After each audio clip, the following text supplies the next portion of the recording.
Hello YouTube. We're going to do a review on the current model Hobie Outback 2019 and later. And instead of doing it like many people do in a warehouse or a store or garage or out on the driveway, we're going to do it on the water. So instead of calling it a walkthrough, we're going to call it a paddle through. Why? Because every Hobie comes with a paddle. Strong headwind, and I'm going into the current. It's conditions like that where you really would prefer to have a pedal drive kayak rather than a paddle kayak. So with the Hobie, we can do that simply by installing our Mirage drive. In 2019, this was the state of the art of 180 drive, turbo fins, and arc. Arc is the shape of the levers. We need to also drop our rudder and we can pedal out of this. One feature of this is it has reverse. So I just put it in reverse since that's going to be the best way to handle this situation.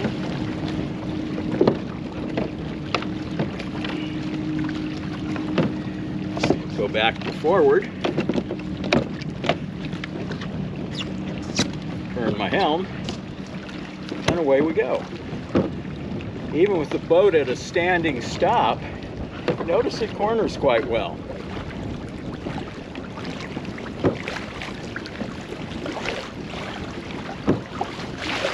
So today, being a relatively rough day and especially windy day, we'll get a chance to see how the kayak performs.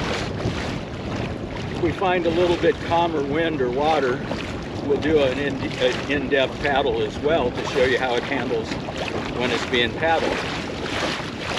The key to the paddling is how well the kayak tracks, which this one tracks very well, and how well it glides, and this does well at that too. Back there at the inlet to the marina, the force of water filling the marina and this strong wind I'm going into made paddling with all the gear we have aboard this kayak kind of a bit of work. So you can see right here why it pays to have a pedal drive. And now I'm going to take the lanyard on my left and drop it. And see, now I'm getting a much better side scan on the Lowrance HDS chart plotter because the transducer is down below the hull. With it pulled in and cleated, the transducer is up in the hull and protected.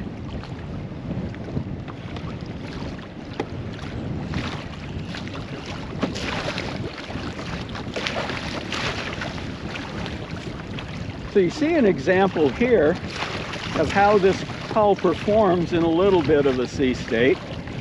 We got some wind waves going here. We're head to them.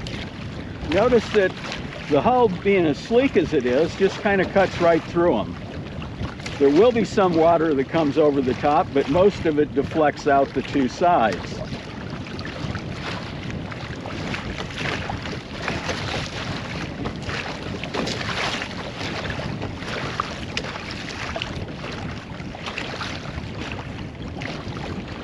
We'll go out here just a moment. We'll demonstrate the maneuverability of the kayak. I can turn it with my right hand, or I can turn it with my left hand. Or sometimes it's easier just to use both if you're not doing anything with both hands. We're going to do a right 360, hard right, and you'll see even in this strong wind, the kayak turns within its own length. So it's a really maneuverable kayak, especially for a more stable kayak, which most of your wider fishing kayaks are. This is not my only kayak. My first kayak had an Old Town PDL drive on it, and I still have that kayak. It's a good kayak, and that's a good system. But you'll hear a lot of talk about which is better, Hobie drive with fins or something like the Native or the Old Town or Jackson propeller drives. It is true on a propeller drive, you just pedal backwards to go in reverse, but it's still not that instantaneous. If you're going forward at some speed, start pedaling backwards, it's just going to sit there and spin water and cavitate before it starts going backwards. With the Hobie, you simply center the pedals, pull the red lever, and start pedaling, and the kayak's going backwards immediately. You know, each of them have their strengths. No one is better at all things, but the beauty of the Mirage drive is it's powerful. Every pedal you take with your feet moves water and moves the boat. If we want to go forward, center the pedals, pull the green tab, and now we're going forward.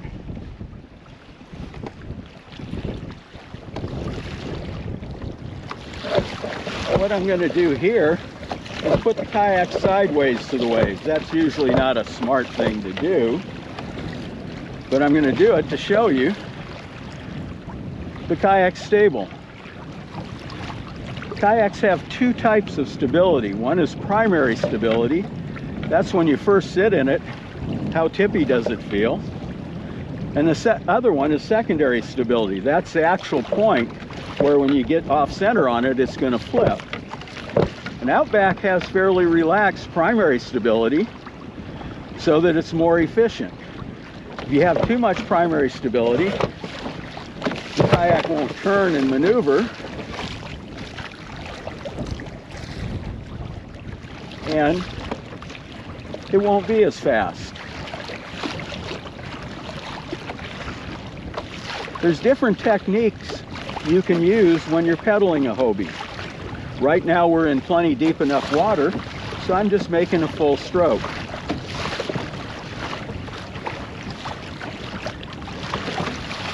Right now I've got it on the shorter of the two settings that will fit my feet. This gives me a lot of power for accelerating the kayak, but if I get carried away, you'll hear the fins hitting the hull. And some people find that to be annoying, that the fins are hitting the hull. Well, if you don't like it, don't do it. Just pedal within a range where it doesn't happen. If you can't stop it from doing that, or stop yourself, I'm on 3, I go to 4. Now, with a full sweep of my legs, the fins aren't hitting the underside of the boat. With this setting, once it's up to speed, it's easier to go faster, because you can just sit here and do short, fast strokes, and you'll get the maximum speed out of the boat. If you need to accelerate the boat, I want to be one setting less so I can get a full sweep of the fins on every stroke and get the boat up to speed.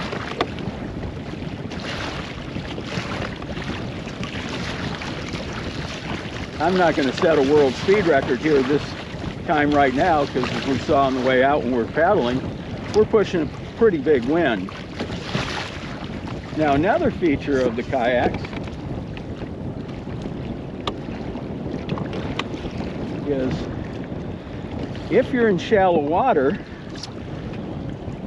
if you're real shallow, you just split your feet and the fins are up against the hull and you don't actually have to pull the drive.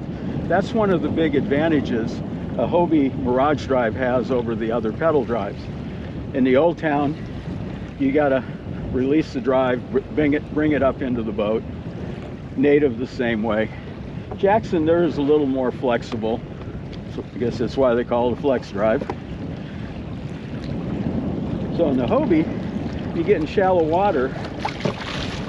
I don't really need to do it right here because I'm in the channel to the marina. You just do a partial stroke.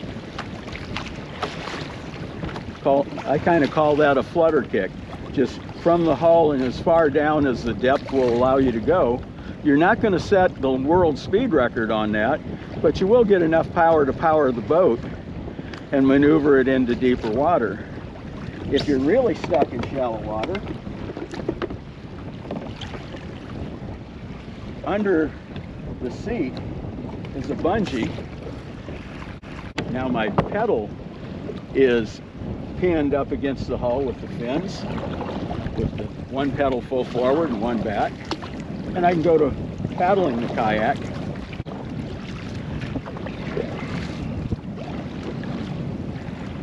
When I'm in deep enough water, Hobie has a bungee on both the port and starboard sides that will allow you to stow the paddle in either position, whichever one is more effective or useful to you, more convenient.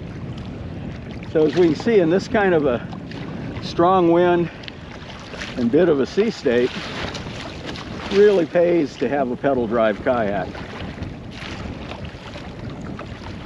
At this point, I wouldn't care whether I had the Mirage drive or the Old Town drive. Either one of them works a lot better than trying to paddle, even in a lighter paddle-only kayak.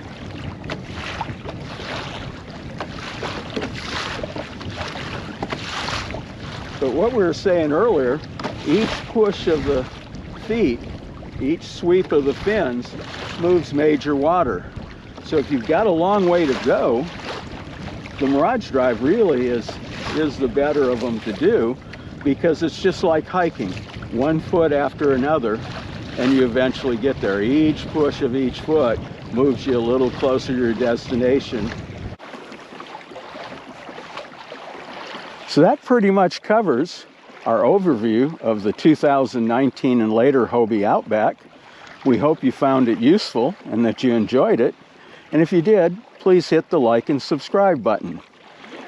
And keep watching, because we're going to have some additional videos. We're going to do one on the Malibu pedal. Ocean Kayak Malibu pedal is the one that uses the Old Town PDL drive. We're also going to show how I rig this kayak for different fishing purposes.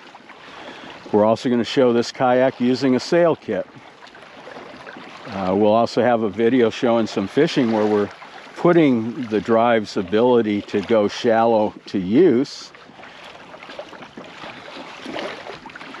And we'll show some of how we installed a Motor Guide XI3 motor on it and how we control it and operate it. So thanks for watching.